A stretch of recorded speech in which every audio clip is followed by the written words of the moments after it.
If you want to be a creator or a founder, you've seen this advice everywhere. It's wherever you turn. You have to pick a niche. You have to get clear and specific about one problem that you solve. You can't pick more than one thing. You can't be interested in more than one thing. You don't want your energy to be pulled in too many directions. We hear over and over again that successful people are only successful because they chose one thing and one thing only.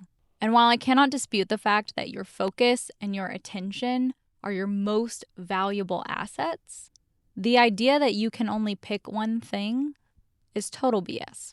And if you're someone who has multiple interests or projects that call to you in different seasons, I invite you into this reframe today. You are not scattered and you're not unfocused. You're multi-passionate. You have several different interests. So what? So what is that you don't actually have a pick one thing problem. You have a self-trust problem. And that's what I'm going to talk to you about today. I'm going to walk you through the 5 key elements for building multiple things without burning out. Because it is possible to encompass more than one thing in what you offer, or even to build more than one thing at once. You just need to have a different approach than what traditional business advice teaches. Welcome back, honey truckers.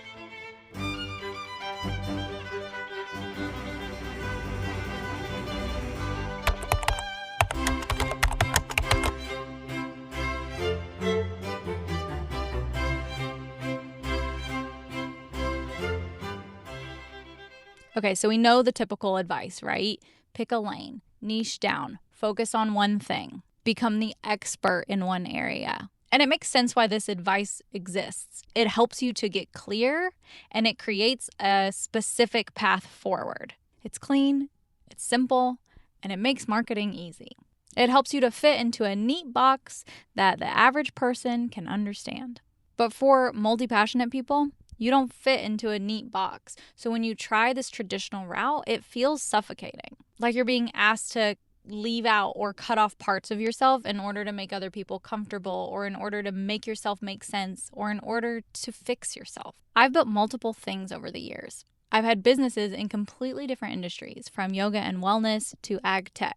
I've pivoted more times than I can even count. I've been the person with a Google Doc full of half-finished ideas. And I've been told over and over again that I'm confusing people, that I need to simplify, that I need to make what I do clear and digestible in a way that makes sense to the general public. And again, I'm not saying that that's bad advice. And for a while, I tried really hard to take it literally. And to be honest, I thought there was something wrong with me for wanting to do multiple things. I thought I was the problem. But after years of trying to force myself to fit into a box or to narrow my attention, here's what I've taken away. You don't have a pick one thing problem. You have a self-trust problem.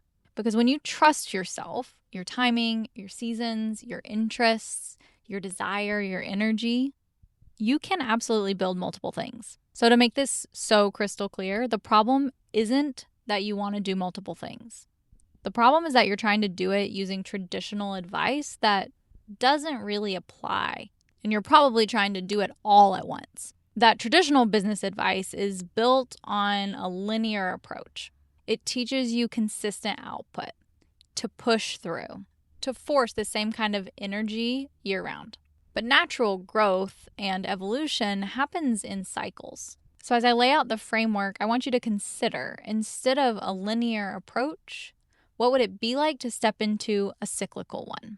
One that allows room for your seasons, your energy, your interests, all of you to belong. Let's talk about the framework for making this work. So as I've built multiple projects, founded different businesses, and explored my varying interests, I have certainly had my fair share of burnout. But with these 5 things that I'm about to outline for you in this framework, I've found a way to build sustainably in a way that no longer causes that burnout crash. And the best part is that it no longer leaves me feeling like something's wrong with me or that I haven't been able to figure it out. Each piece of this puzzle includes a mindset shift and a practical action so that you can start implementing these things into your building and creating right now. So let's get into it. First off, trust your energy. Traditional business advice is going to tell you to push through, to force your consistency, to be disciplined in the name of being disciplined.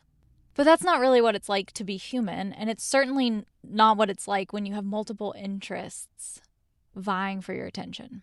Your energy is data, it's information. It's your body communicating with you with what you need, when, where, and how.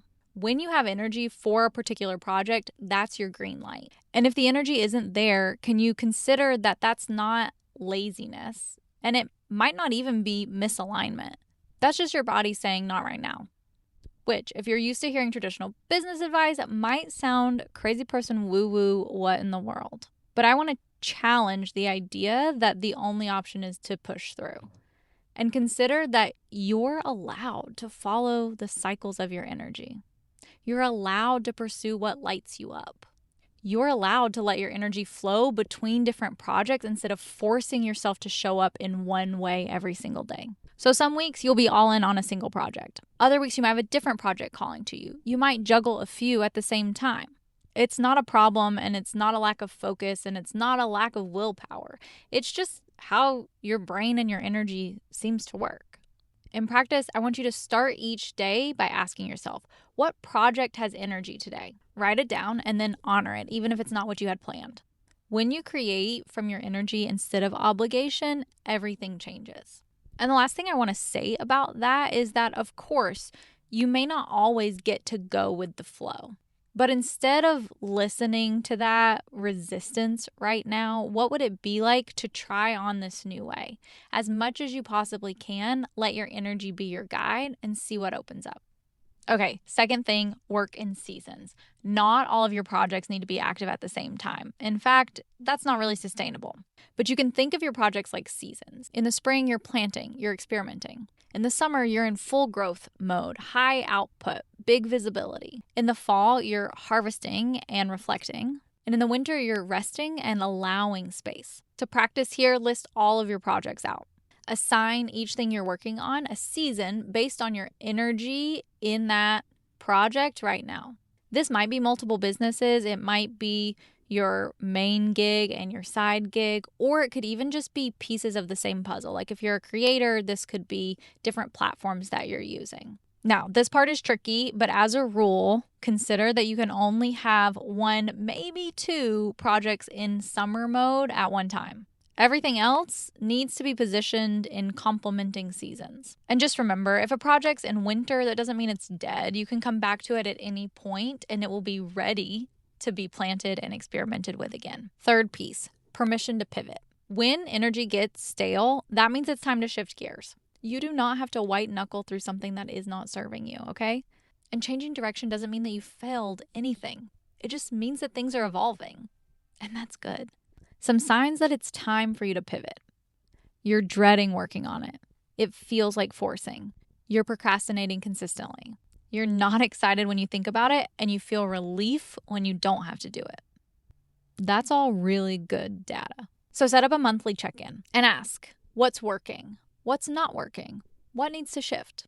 Write down your answers and then give yourself permission to actually make those changes. And the key thing here is don't make pivoting mean something about you.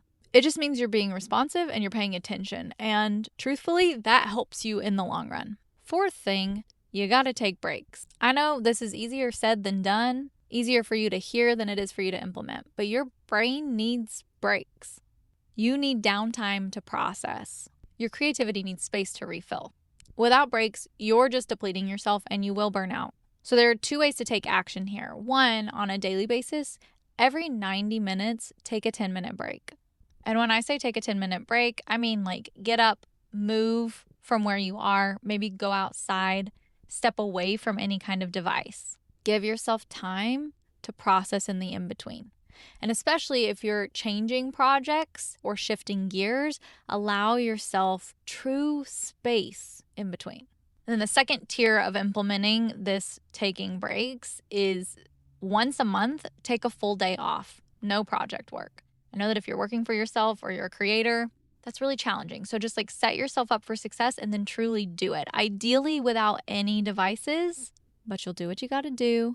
Take a day off a month. If you can do more, great, but no less. You don't get any rewards for pushing through. So give yourself some space to slow down, to process, and I promise you'll go further. Last thing, stop doubting. At some point, you just have to decide that you can do this. Stop waiting for permission, stop questioning if you're allowed to, and just decide that it's what you're going to be up to. The good news is you don't have to do it alone, nor do I think you should. Community is a really central piece of the puzzle of sustainability. So to action this, practically, I want you to do these 2 things. 1, declare your decision. Tell someone what you're up to. Tell someone all the pieces of what you're up to. Not that you're trying to, but that you are. Post it, say it out loud, make it real. And then 2nd, ask for help with something.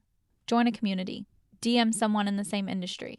Post a question. Stop trying to figure it all out alone. You can just stop doubting yourself and start believing that you can. And I guarantee you, when you make that switch internally, your external experience will radically shift too.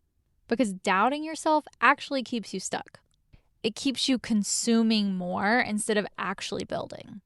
You don't need more information and you don't need more proof. You just need to decide and start. Okay, let's bring it all together. Here are the 5 things you're going to do this week. First, trust your energy. Your energy is data. Follow it.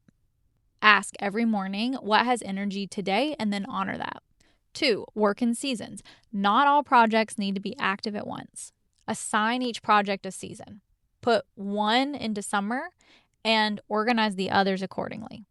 3rd, give yourself permission to pivot. Changing direction is part of your evolution. So set up a monthly check-in. What's working? What's not working? What needs to shift? 4th part, take breaks.